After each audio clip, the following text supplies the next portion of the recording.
tattoos. Oh, yeah? Yeah, they were in the Holocaust. Oh, shit. Gotcha.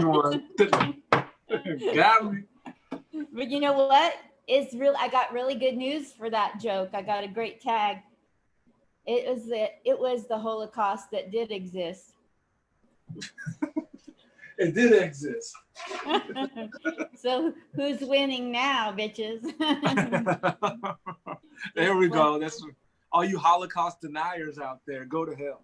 Yeah, you don't get this messed up from something that didn't happen.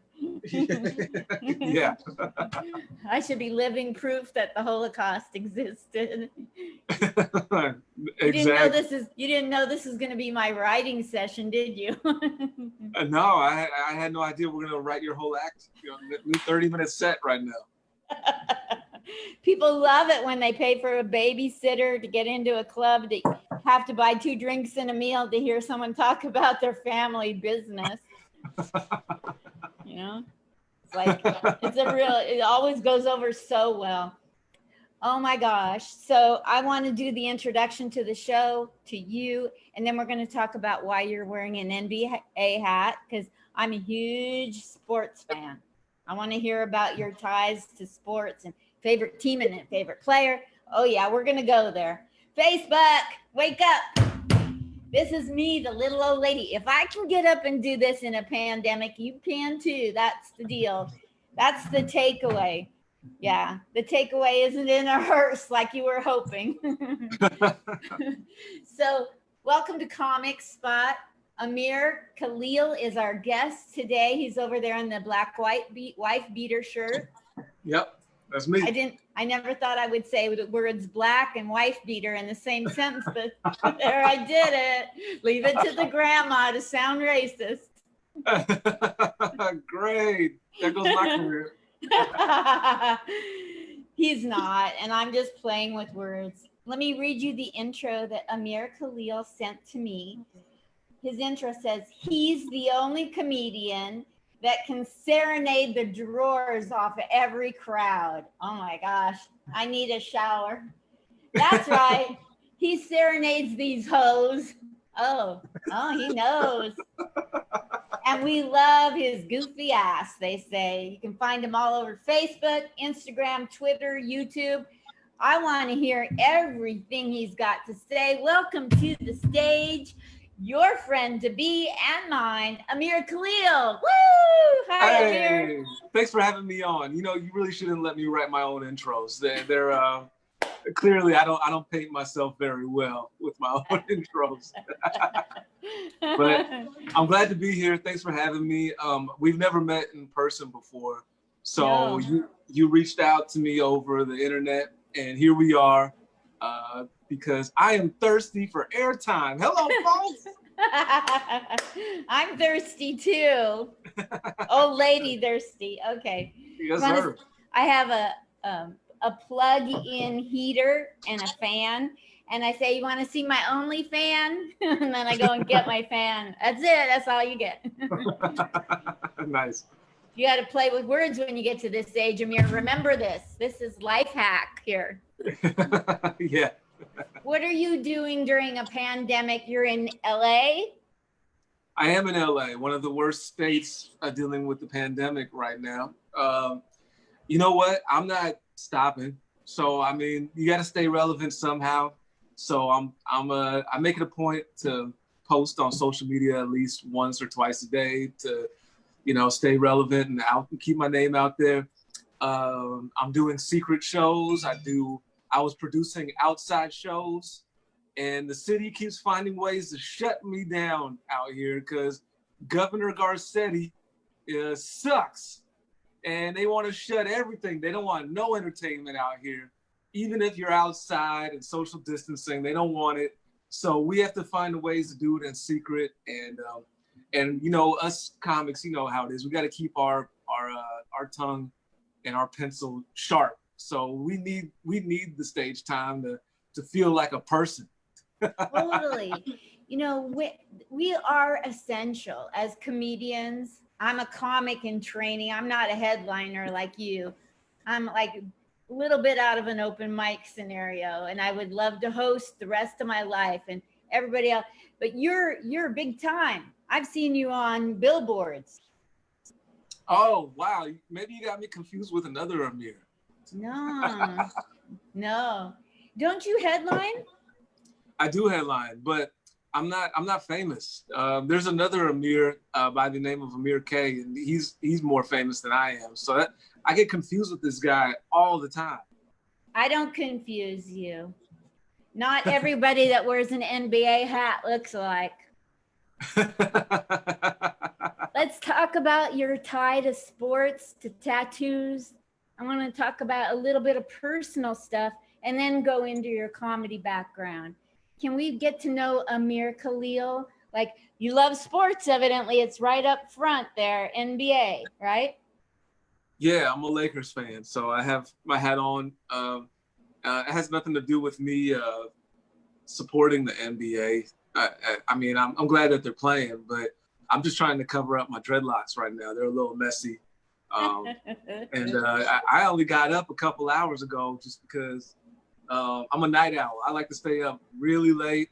I get insomnia all the time. So waking up late during the pandemic is perfect for my lifestyle. Me too. Hashtag me too.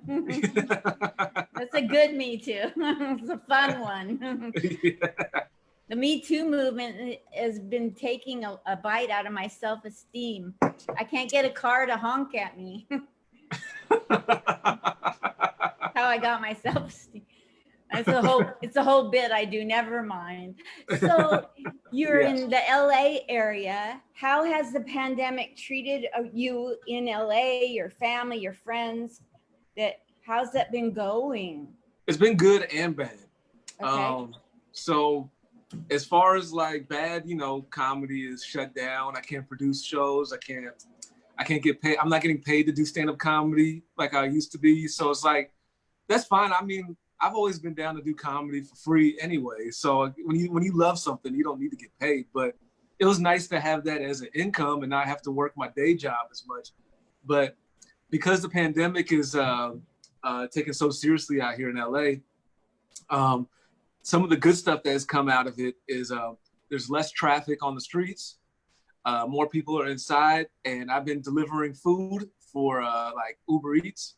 And so I don't have to deal with parking as much. People are tipping better because nobody wants to go out and get their own food. So I make a good little coin doing that. And plus, the government has been hooking it up with unemployment money and loans.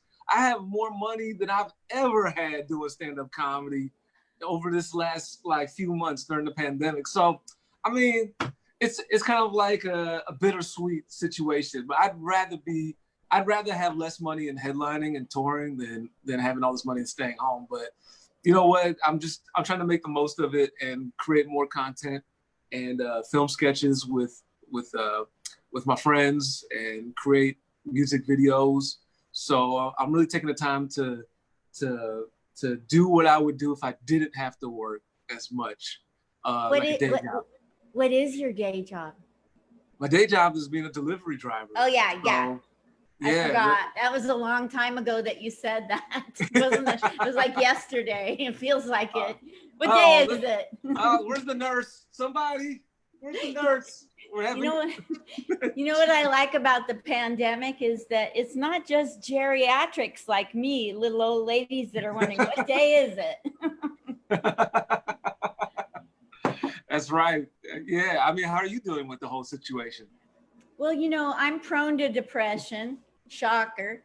And so I like to hang out with other people who are also depressed, and you can't right now, like you're limited to what, it's getting better to be out in public, hanging out with people, but we went through a lot of scares here in Vegas. I live in a really old motel that's for veterans of the military. So I served in the military, and there's veterans here, and I think they're done following the rules. So through the whole pandemic, they're like, I'm not going to wear a mask. You can touch me. You can borrow my cigarette and they haven't been distancing in any way. So a couple of people have been carted off with COVID. One did not come back. Oh, wow. Okay. Yeah. Other than that, everything's just been, there's no tourists. So the tweakers are taking over the streets. Oh my God. Wait, so tell me again where you're located? I'm in Vegas, right on the Las Vegas Strip. I can throw a penny and it will land on the Las Vegas Strip. Oh, that's prime location right there. Yeah. Yeah, I don't. I mean, I've considered moving to places like Las Vegas because, especially with this whole pandemic, not stopping with the shutdowns in LA for who knows how long. So there's been a big mass exodus of comedians leaving LA and going, Vegas, Arizona, Texas and stuff. Yes. You would love the Vegas comedy scene. It's so great. Yeah. Don't you guys have like 8 clubs? There's the big casinos, and then there's coffee houses everywhere and restaurants. And, it's an entertainment capital. It's a destination place to be entertained. So everybody's open to having a mic or a show. You can walk in anywhere. Like right now, you could walk into any hurting restaurant and book a show or a mic for when things open up. Wow, that's so nice. One of my buddies who's a headliner, Jay Hollingsworth, he's just moved to Vegas. Big Irish. He's in Vegas. Yeah, the biggest Irish there is. Love him. I met him at Harvey's where I was interviewing comedians. Yeah, I love Harvey's. I haven't been there in years, but that's a great place too. And Jay Hollingsworth was the one. Was he the one that helped me get in there? I think it was. So, like, Jay has helped me out in my career so much. So I'm always very grateful to that guy. Absolutely, he's a nice guy too. Oh yeah. One of the best pictures I ever got with another comic was when I was with him taking a picture, and he got me giggling during the photo, and I was like, during I was doing the head thing. Nice. Yeah, he does the same thing to me every time. Oh my gosh, he's great. He was sick for a while with a blood clot or something. Yeah, poor guy. He was in a hospital bed for quite a while, and he got through it, thank God. But big guys like him have to be careful because gravity's not too friendly to guys that big. Yes, I had an uncle that was 6'11", and at the end of his life, they had to put him in the hospital, and because his blood wouldn't get to his toes, it was too far to go. Oh no! And you know what they did back in the 50s so that your blood would get to your toes? What's that?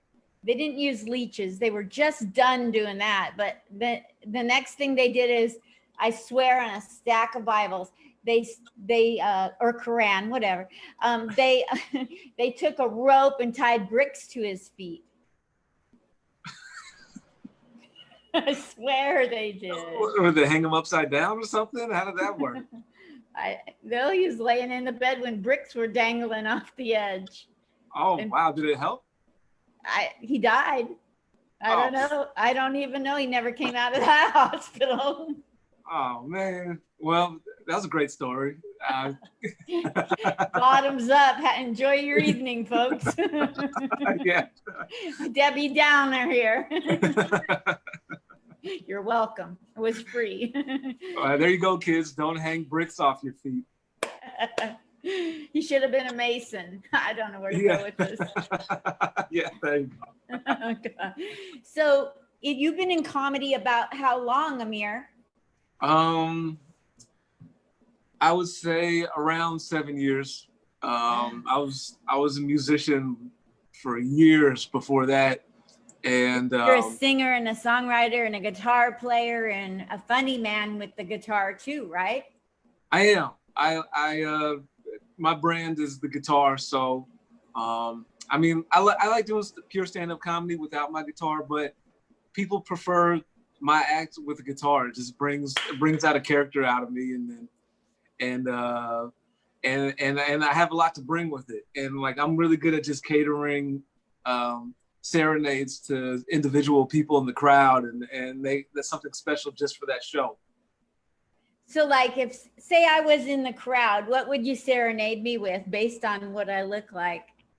Okay, give me a second. Let me grab my guitar. Oh, yay.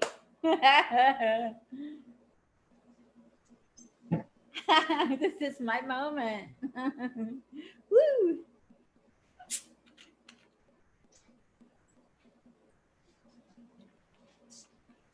It's going to be worth it. I bet you he's really good.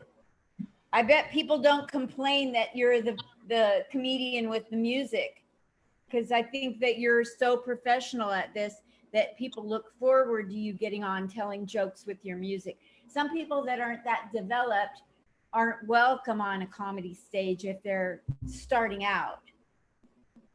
Yeah. Yeah. Well, you know, when it comes to comedy, people prefer an experienced comic that can make them feel comfortable, like they know what they're doing. They're not attacking the audience. They're there to laugh with you, you know, and they could take, you know, a comic that can take a heckle and still keep it going is what they want to see. You know, when they see a comic get frazzled by anything that happens in the crowd, it kind of just loses it loses the show for the crowd. So yes, you know, okay, I'm all ready to be serenaded. Okay. I was serenaded by Bobby Rydell. Do you know who that is? Bobby Rydell, I know that name. No, who is that? He was a teen idol in the 50s and 60s. He had like forget the song, forget him if he doesn't love you. Forget him if he doesn't care. Anyway, you don't remember it, and that's okay, but he sang to me on here. Oh, okay. Well, let's see if I can try to outdo Bobby Rydell. Okay, cool. All right. Ooh, yeah. Oh, Linda. Yeah. You the one I pick, 'cause you got that red lipstick. Ooh, yeah. Oh, Linda. You could call me New Age Bobby Rydell. Yeah, girl, you know I'm gonna sing it well, 'cause that's what I do. Ooh, yeah. Oh, Linda. Yeah.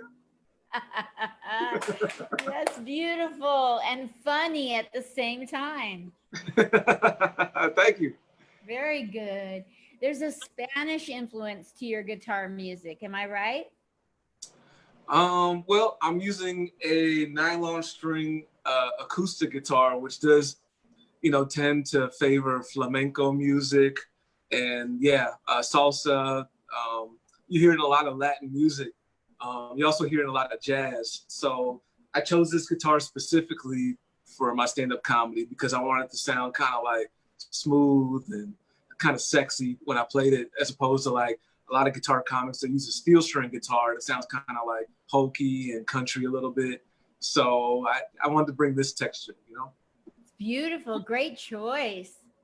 Thank you. You're very, very good at singing, and you threw together the lyrics so fast. Thank you so much. I love it. So when was the first time in your life that you realized, or anybody realized and told you you're funny? How young were you?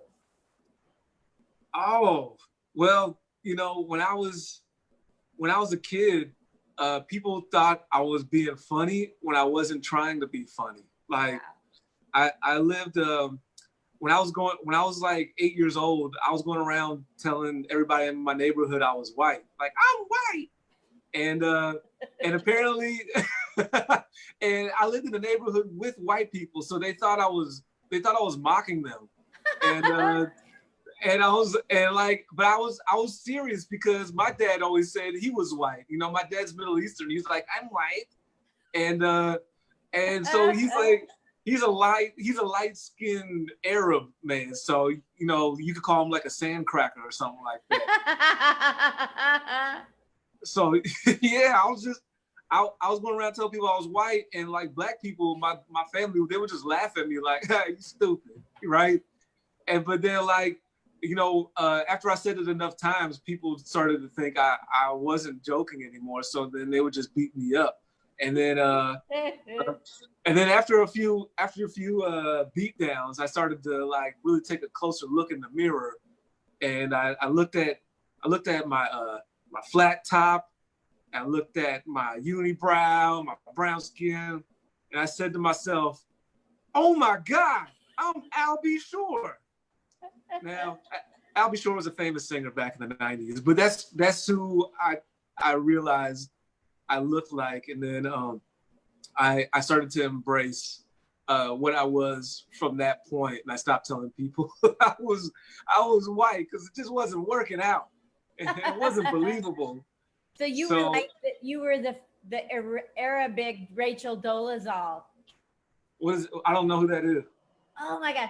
So 15 years ago, there was this lady who was white who wore dreads and tried to pretend and fake. Oh. You're right. I did a Rachel Dolezal, man. Way before her. She's such a hack stealing that from you. You know what? You know what? To her credit, maybe her parents lied to her and told her she was black her whole childhood, and she believed it. So my dad tricked me too. He told me, kept saying he was white so much, I thought I was white. So, blame it on the parents. I'll give Rachel a break on that one. Let's do that. Oh my gosh. So when was the first time you started picking up a guitar and writing music, and first time you started doing comedy? That's a great question, Linda. That's a great stall technique. Yeah, it is. You have nothing but great questions, Linda. I like your style. Thank you. Okay, yeah, good question. Because when I was 11, I first got the music bug, and I was playing keyboard, and I just wasn't taking to it very well. And then I was in the 5th grade, and I saw the ugliest kid in my school. This kid, he was on a lunch table, and he was playing guitar, and he had all the girls surrounding him, and they were just all like, "Oh!" And he was, just playing like some Red Hot Chili Peppers or something. And then I was like, I want to be that dude. I was like, man, fuck this Casio right here. This gets me no love. All right, ain't nobody want to hear me play no like chopsticks on the keyboard. Okay, let me get a guitar. So I started learning that, and I just started gravitating towards like black guitar players like Jimi Hendrix and Lenny Kravitz and stuff like that. And I was writing songs, and I was trying to like. Do you know I know who those two are? Like personally? Well, you met them? No, but Lenny is half Jewish like me. True. And the other one, Jimi Hendrix, he was buried like a mile from where I lived in Renton, Washington, till they moved his body. I've been there. I've been there to visit his grave about 10 years ago. In the Renton Highlands before they moved it down near the Boeing airport? I don't know, but I just know that there was a big shrine to him, and it was really nice. It was a really nice setup, and I hung out there, and he was my hero as a kid, and still to this day, he's one of the best guitar players that ever lived. Ever. Yeah. So I interrupted you. You were talking about them, Lenny Kravitz and Jimi Hendrix, and what were you saying? Because I was busy interrupting. Oh yeah, well I hope you learned your lesson, Linda, from interrupting a man when he's talking. So let me finish what I was saying. Boomer's okay now.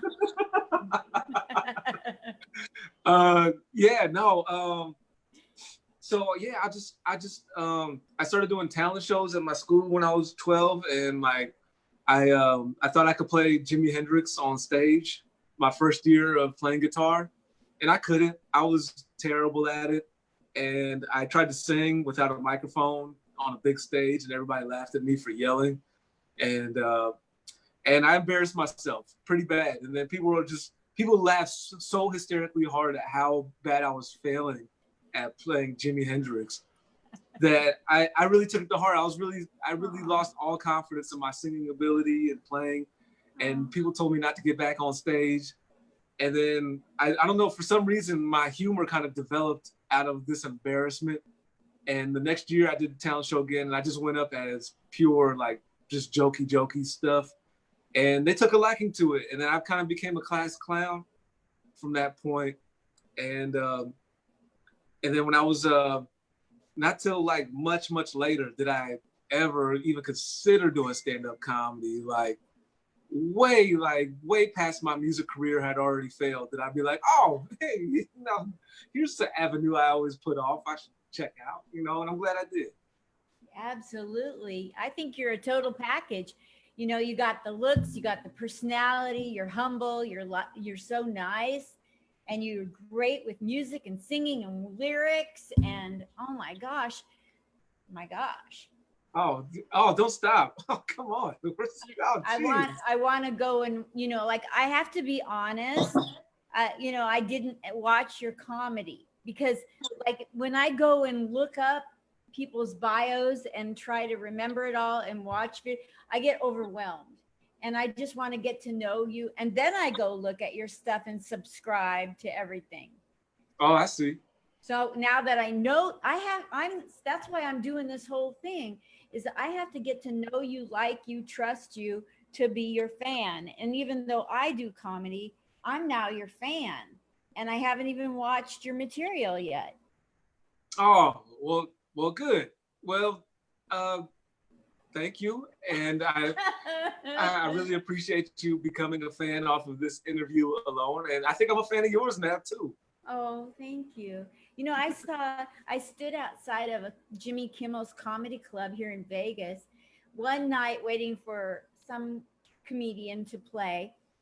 And you know, like, I know comedians because I've been in around them, but I saw a lot of strangers, tourists, walk up to the marquee and look at pictures and talk to each other and leave. And that's why I think it's important that when we have time like this, that people get a venue, an opportunity to know who you are. Do you like riding a bicycle? Are you a Lakers fan? Who's your favorite NBA player of all time? Who's the GOAT in the NBA to you? Yeah, you know what, guys, comedians are killing themselves every year. So get us now while we're alive. You know, rest in peace, Robin Williams, Brody Stevens, all the open micers that have killed themselves over the years. And you guys, I just want you to look around, because you never know. The comedians you know and love might be killing themselves in the upcoming years. So get us while you can. Talk to us. We need the love, man. We need a social support system to keep us miserable and writing good material, you know? Absolutely. Yeah. Write to them, because they'll take the material and make it into a joke. Exactly. I'm already thinking of material just off of our conversation so far that I can't wait to write down. I can't wait to hear it. And you know what? Depressed people like you make the best comedians, because everything makes you mad. You don't like anything. So, and that's what we need. We need that voice. What's wrong with the world? That's what we need to hear from you. I was doing an interview earlier today, and there was a knock on my damn door. And I'm like, who is it? And they were like, we need to check your secure smoke alarm. And I'm like, I'm busy. I'm old, you know. So I let them in. I go, do you know what a 24-hour notice is? Like, does that world even exist anymore? Yeah. Excuse you. Yeah. And then I go to this isn't even my comedy, Amir. This is life. I go to Walgreens. It's supposed to be the corner of happy and healthy. She puts everything in one bag, you know? I'm 69 years old. You're going to pull my arm out of my socket. Could you please put it in 2 bags? How am I supposed to be nice? This isn't even anything I ever say on stage, because you lose your likability. Yeah, that was my first job, was bagging groceries. And I made that mistake, you know, overpacking a bag. And I would have a person like yourself be like, what the fuck is wrong with you? I gotta go upstairs with this shit. you know? So yeah, I learned my lesson the hard way as well.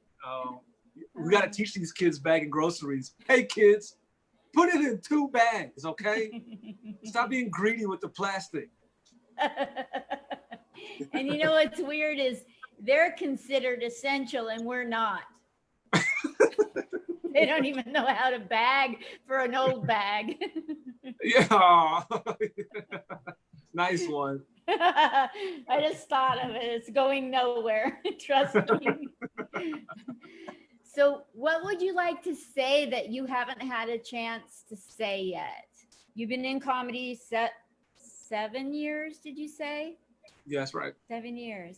So, you've observed a lot of comics. You've brushed elbows with like the likes of Jay Hollingsworth, Big Irish. You've brushed elbows with others. People have helped you. You've helped others. I know you have, because if you get helped by a comic, you're going to help others. If you're not being helped, then you get selfish. But you said you've been helped, so I know you help others.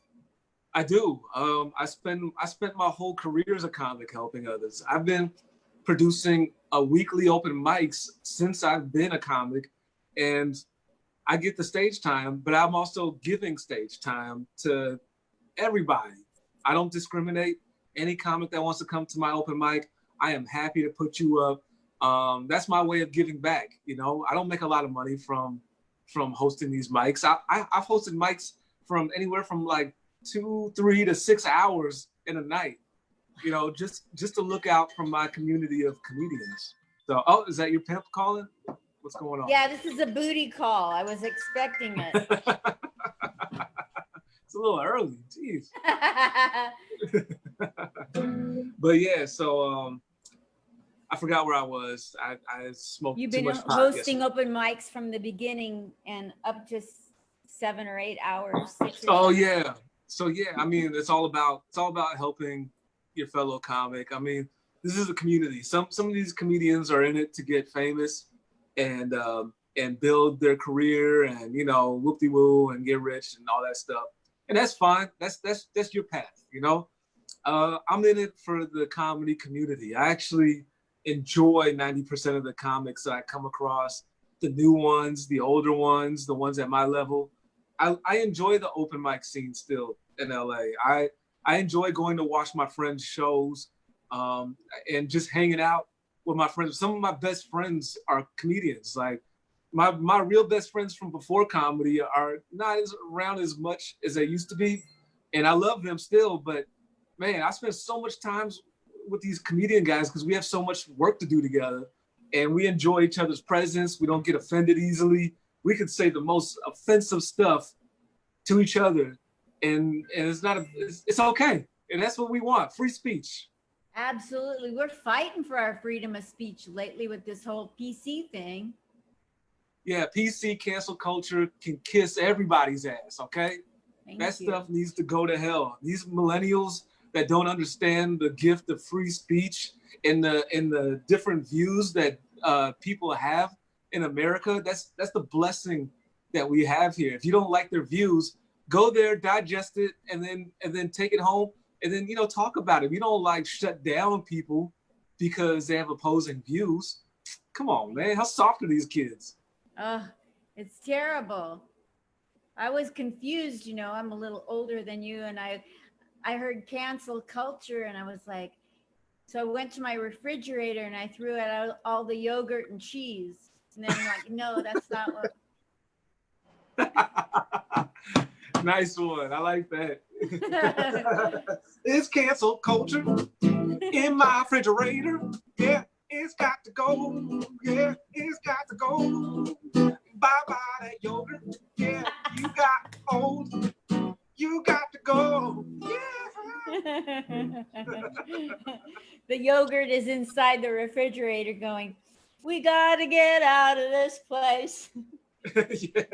It's the last. Do you do impressions of people? Yeah, I make fun of my girlfriend a lot. She's always like, stop it, stop making fun of me and stop doing my voice. I don't like young people. But it doesn't even sound like me. She sounds like Mickey Mouse. Yeah, she sounds like a Hispanic Mickey Mouse. What are you telling me? I'm not Mickey Mouse. Okay, you don't even mind. You listen to me. Papi, can you take out the trash? Now I want you to do an impression of her when she's mad at you.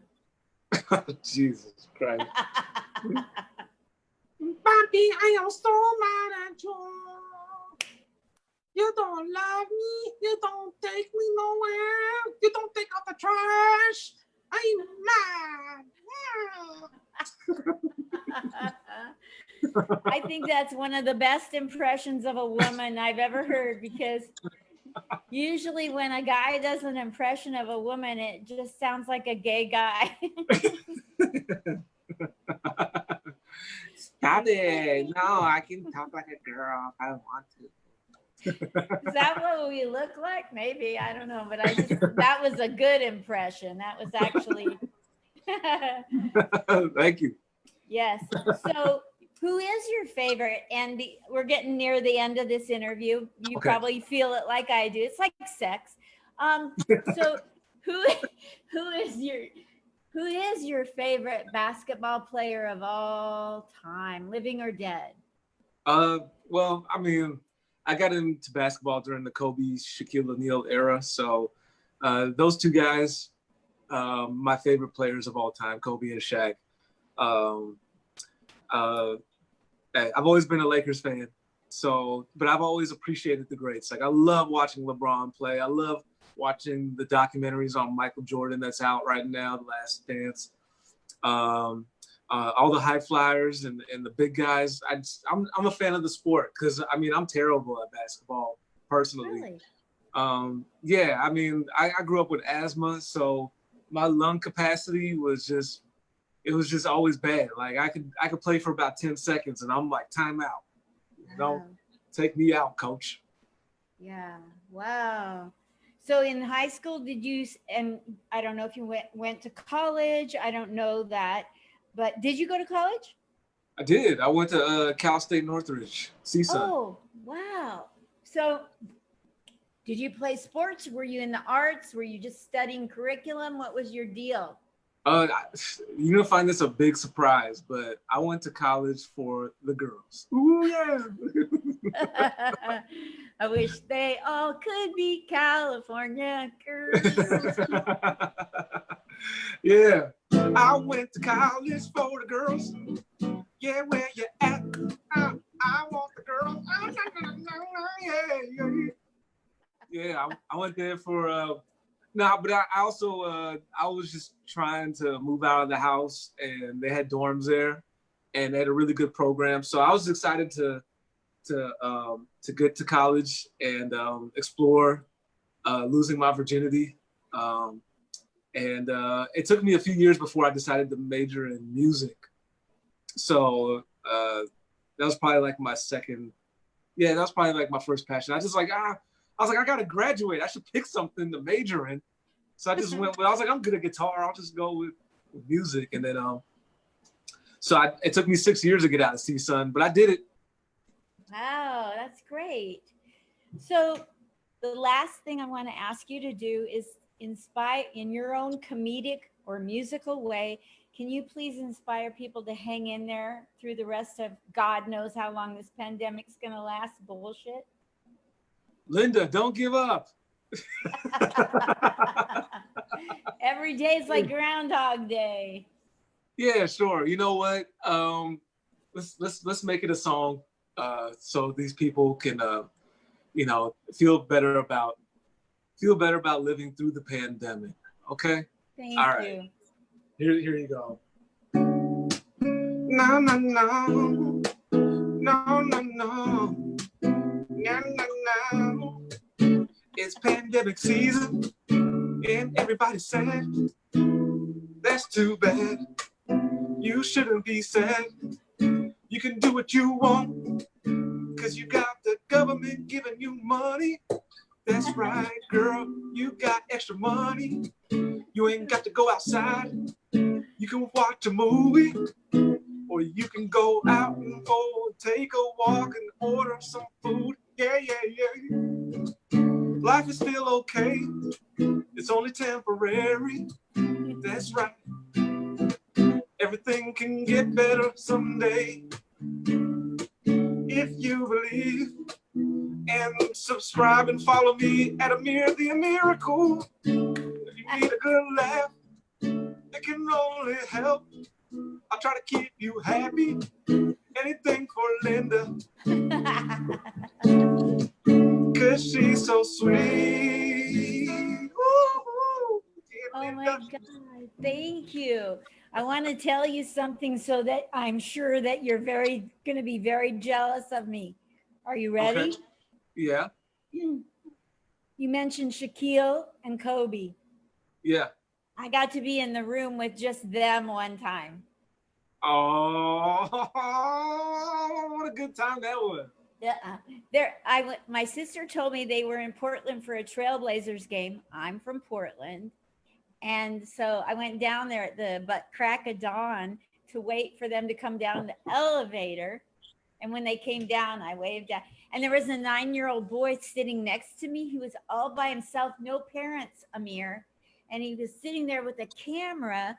This was back when we had cameras. And he was sitting there trying to get a picture of Kobe with him and Kobe. So I went up to Kobe and I said, excuse me, this little boy is here in the lobby all by himself. And he wants a picture with you. Can I take a picture of the two? Kobe wasn't allowing pictures back in those days. And he let this little boy have a picture with him. Oh, what a good guy, Kobe. That's sweet. And good job on you looking out for that kid. I hope he's still alive. It's probably on a milk jug, his pictures. Where was his parents? Where were they? Hey guys, we have a search out for a kid with a Kobe picture in his camera. He could be anywhere in Portland by now. Thank you so much, Amir Kalil. Thank you for the interview. You're now a graduate of the Comic Spot. That means you're on the same level with Sinbad. He's got nothing on you. Oh, Sinbad. What up, Jack?